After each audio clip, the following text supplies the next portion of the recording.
Good morning, everyone. Welcome to the August Assessment and Accountability webinar. This was not originally on our schedule, but we have some new resources and information to try to assist you as schools reopen. Today's webinar is recorded, but please feel free to contact us with any follow-up questions. We have contact information in the presentation for each coordinator, and we're also going to post this presentation as a document. So let's get started. This is just a reminder that we would like you to subscribe to our newsletter where we share relevant and timely information. We normally send the newsletter on the first and third Tuesday each month, but we are going to send a special edition tomorrow to accompany this webinar. As you return to school, we have shared a new document with some important considerations for the fall assessments. And this document has an overview of assessment considerations aligned to the 3 reopening categories in the Idaho Back to School Framework.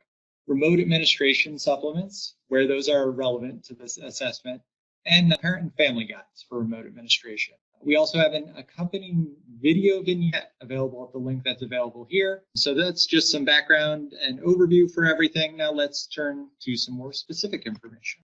And we'll start with accountability. So you still have me. Following up on our previous webinar, we have now posted the 3 accountability vignettes that are listed here. So these videos are going to give you a sense of what to expect when the Idaho report card is updated in late August or early September.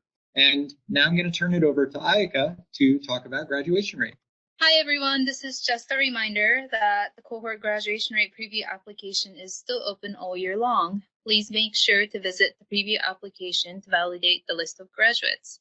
Because the application allows you to submit transfer documentation, you can start the appeals process at any time during the school year. Transfer students with no documentation will be considered non-graduates per federal guidance until the SDE reviews the supporting documentation submitted in the application. I have received several questions regarding graduation requirements for the class of 2021.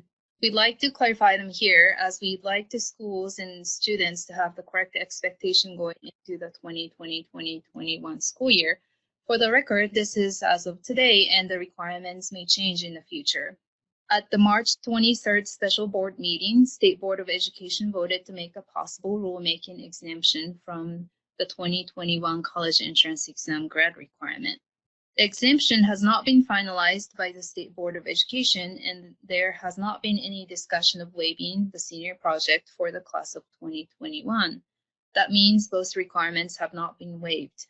Schools should at least register those seniors who did not graduate and are re-enrolling in the 2020-2021 school year for the fall SAT if they have not had a chance to participate in the SAT school day.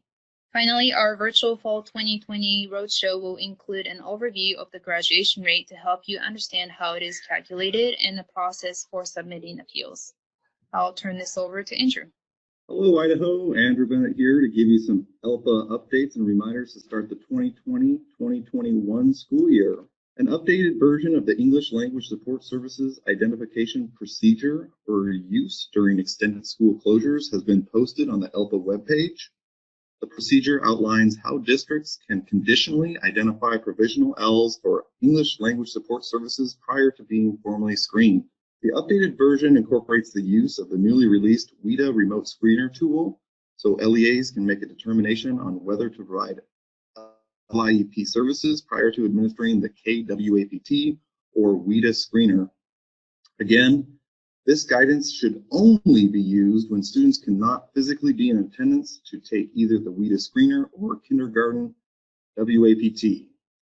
Once schools reopen, provisional Ls are required to complete the kindergarten WAPT or WIDA screener to verify LIEP eligibility. The 2020-2021 access-specific dates have been posted to the ELPA webpage and are available for your review. The access test window will open on January 25th, 2021 and close on March 5th, 2021.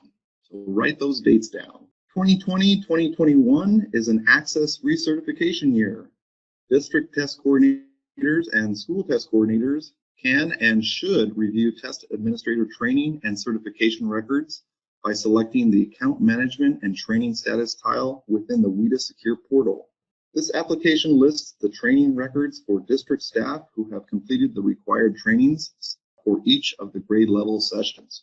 It is also advisable to inactivate personnel who are no longer with your district. District test coordinators and school test coordinators should keep a printed copy of each staff member who will be handling materials or proctoring access at the site where an access session will be given. Training and webinars and quizzes can be found on the WIDA Secure Portal. Okay, all Idaho educators will have the opportunity to complete 6 to 8 self-paced e-workshops starting on September 1st of 2020. The WIDA e-workshops allow participants to expand their understanding of how to effectively support multilingual learners within a variety of different content areas. These e-workshops are not only for classroom teachers, but are also for administrators, coaches, and professional learning communities. Schools may also use the e-workshop series as an in-school professional development opportunity.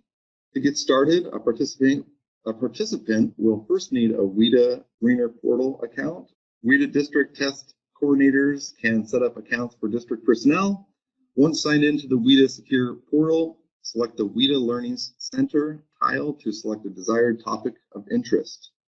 Complete the workshop and print your certificates. And lastly, use the information you learn to increase English language use and understanding within your school and classrooms. This fall, Northwest Nazarene University, in collaboration with the SCE Assessment Department, is offering the opportunity to attain 1 professional development credit by completing 2 of the WIDA e-workshops mentioned in the previous slide. The course prepares grade 1 through 12 educators to effectively use the WIDA writing rubric to plan, apply, and evaluate student written language use. Throughout the course, educators will apply WIDA's writing rubric to analyze their students' language use at the discourse, sentence, and word phrase level. And by completing this course, educators will learn how to identify and provide future targeted writing instruction. Participants will also become familiar with best practices and strategies within their classrooms that respond to the social and emotional needs of English learners and newcomers. A series of English language proficiency assessment specific PowerPoint presentations have been created, recorded, and will be posted to the Assessment and Accountability web page. These PowerPoints will assist the field in understanding the role of the various WIDA screeners that pertain to the L identification process, and also an overview of action items district test coordinators should be cognizant of before, during, and after the access administration. The PowerPoint presentation's average length is 7.5 minutes and can be found on the Accountability and Assessment webpage.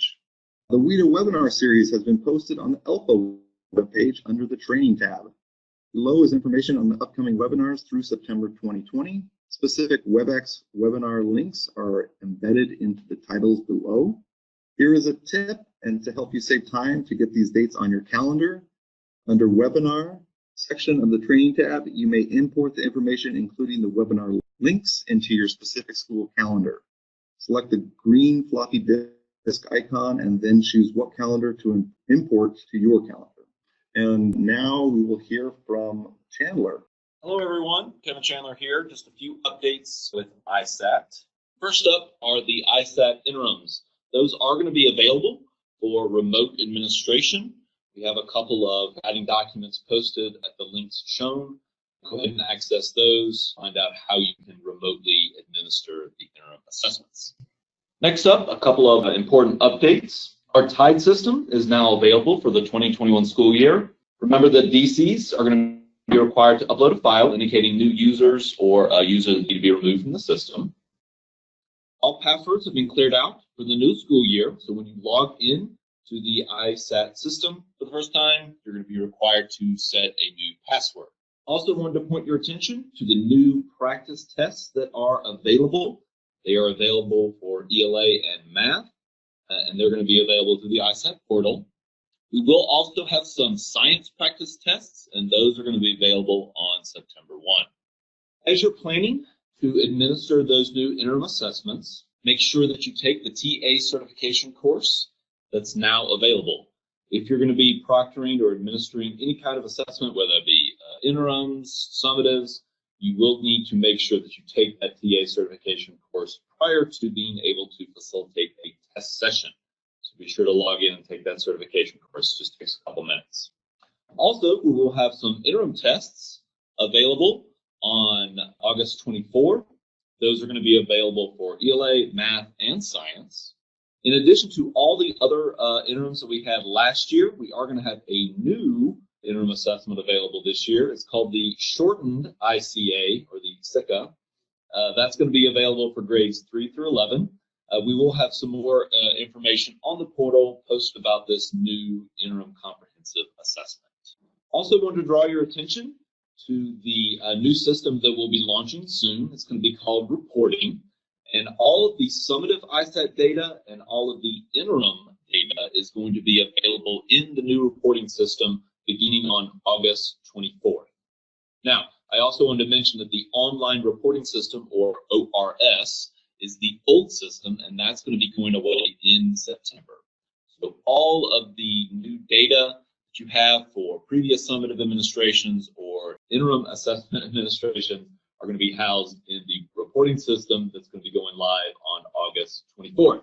We will, of course, be producing some training vignettes on how to use that reporting system in the coming weeks. And speaking of those virtual vignettes, in addition to the reporting stuff, we will, of course, be having some vignettes on some monthly preparations to make and tasks to complete, transitioning over from digital library for the new Tools for Teachers resource. Of course, all the different suite of interims that we're going to have available and those different purposes, and then, of course, transitioning over from ORS to the new reporting system. Those vignettes will be posted on the SDE assessment homepage. Speaking of which, don't forget about the new Tools for Teachers that is available with a small release right now. A grand opening for the Tools for Teachers will be coming in September. And then lastly, one more reminder here that our testing vendor AIR has transitioned over to become Cambium Assessment. It's still going to be the same great team helping us out there. Just a couple updates to the logos and, of course, the other updates as well. So make sure that you're watching that on the ISAT portal. All right, so now I'm going to throw it over to Elena with some IRI. Hi, everybody.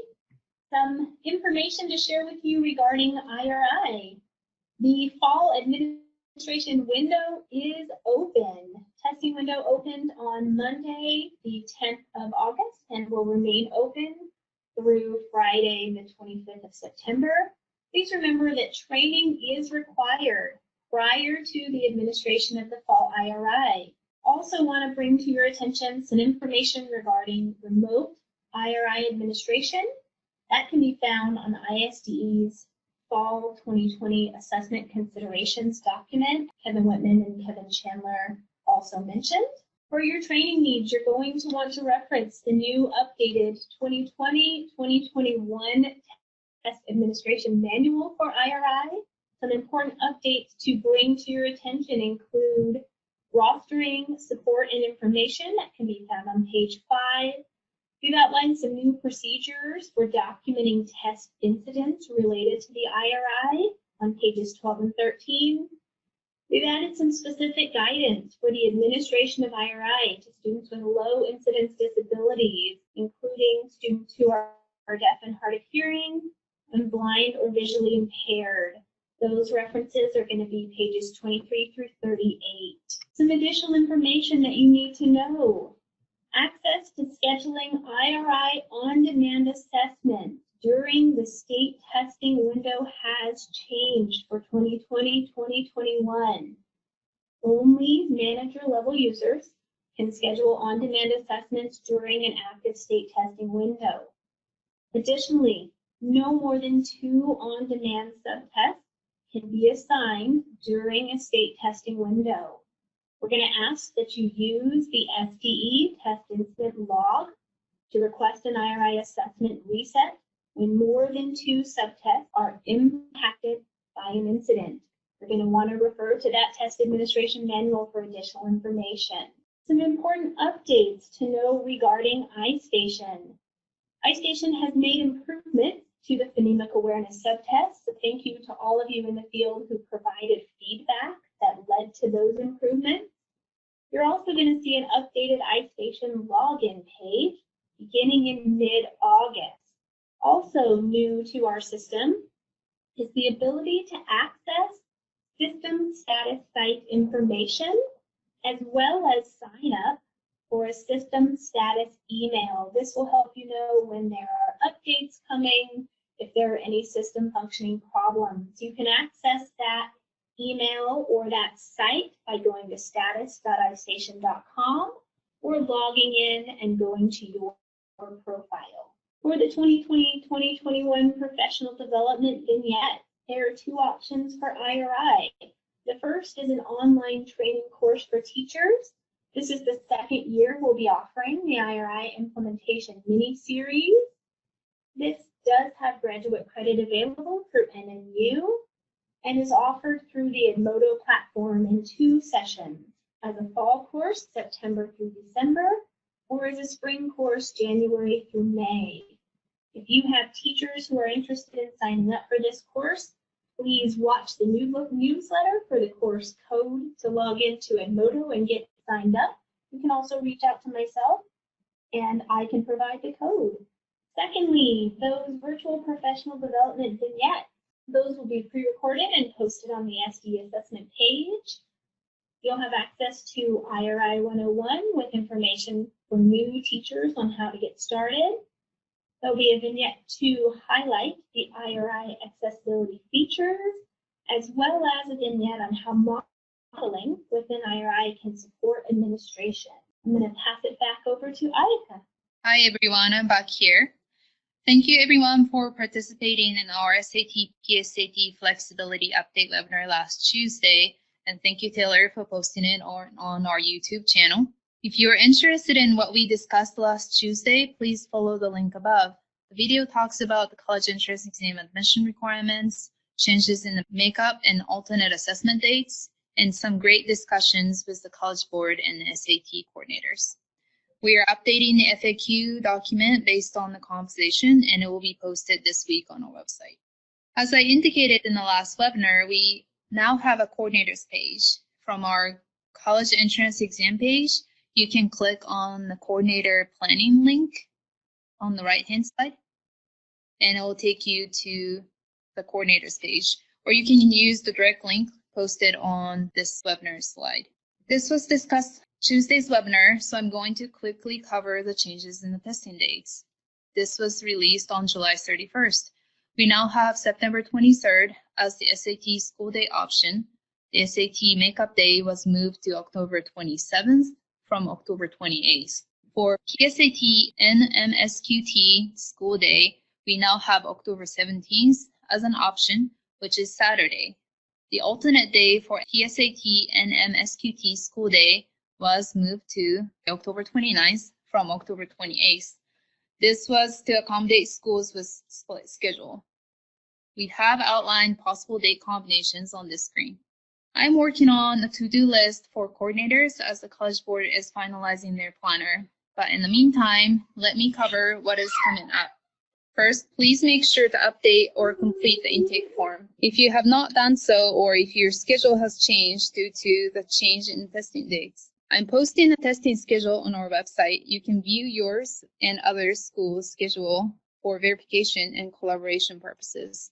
If you have decided to host the September 23rd school day, everything is coming up super quick. The September option just came out, and I understand we really don't have time to act on this. But if you missed SSD deadline, please call the number listed on the screen to place an order for test materials with accommodations in TOS. The accommodation request must be approved in SSD online. For this reason, this is so confusing yet super critical. Please let me know if there is anything that we can do to help.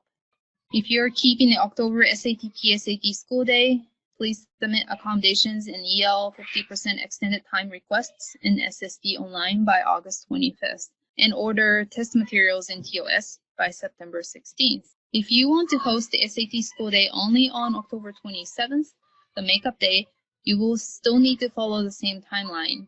You will order one booklet in TOS for either September 23rd or October 14th as a placeholder. Within 2 days after the primary test date, you will need to go back into TOS and order quote-unquote makeup materials for your students. Say if you order one September booklet and in TOS, then you will need to go back into TOS between September 23rd and then September 25th to to complete the order. I know this is not very friendly. We'll stress this and remind you of this, but you may want to add this to your to-do list. Bulk registration is required for PSAT, SAT school day. Last year's list will not roll over as the system resets during the summer. And this year, you guys probably had so many enrollment changes. The College Board will release the timeline soon. College Board follow-up, virtual schools showed their interest in participating in the National School Day using vouchers on July 22nd. If you did not get it, please make sure you indicated the need of vouchers in our intake form and check your junk, spam, clutter folder. If you indicated you needed a voucher and could not find an email from the College Board, please read the email using the link above and follow up with Idaho SE support at collegeboard.org. And I'll turn it back to Whitman. Thank you, everyone, for taking the time to listen to us today. Our next webinar is scheduled for September 9th at 10 a.m. Please register for that at the link that's provided here. And if you have any questions, again, please reach out to us. Since this is a recorded webinar, we know you don't have the opportunity to ask us live, but we are here and available and happy to answer any questions you might have. Thank you for working with us in this unusual time, and hopefully we can all get through the fall assessments together. Thank you.